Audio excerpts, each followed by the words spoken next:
Kovai PPG கலை மற்றும் அறிவியல் கல்லூரியில் நடைபெற்ற 2ஆம் ஆண்டு பட்டமளிப்பு விழாவில் 192 இளங்கலை மாணவ மாணவிகள் பட்டம் பெற்றனர். கோவை பிபிஜி கலை மற்றும் அறிவியல் கல்லூரியின் 2ஆம் ஆண்டு பட்டமளிப்பு விழா கல்லூரி அரங்கில் நடைபெற்றது. பிபிஜி கல்வி குழுமங்களின் தலைவர் டாக்டர் எல்.பி. தங்கவேலு தலைமையில் நடைபெற்ற இந்நிகழ்ச்சியில் துணைத் தலைவர் அக்ஷய் தங்கவேலு முன்னிலை வகித்தார். விழாவில் முன்னதாக கல்லூரி முதல்வர் முனைவர் முத்துமணி அனைவரையும் வரவேற்று பேசினார்.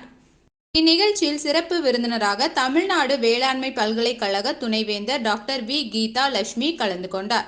முன்னதாக விழாவில் பேசிய டாக்டர் தங்கவேலு, மாணவர்கள் முனைப்புடன் செயல்பட்டு வாழ்வில் வெற்றி பெற வேண்டும் என்று எடுத்துரைத்தார்.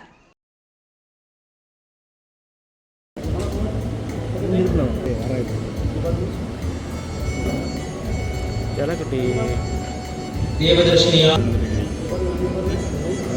அப்போ நான் வரேன்.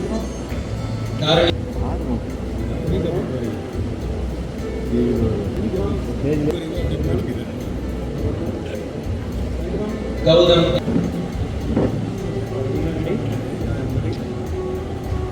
ஜோதி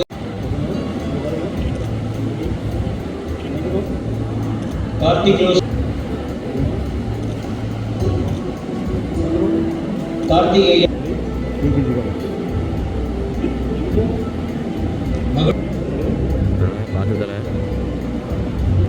மகாலட்சுமி தமிழ் மகாலட்சுமி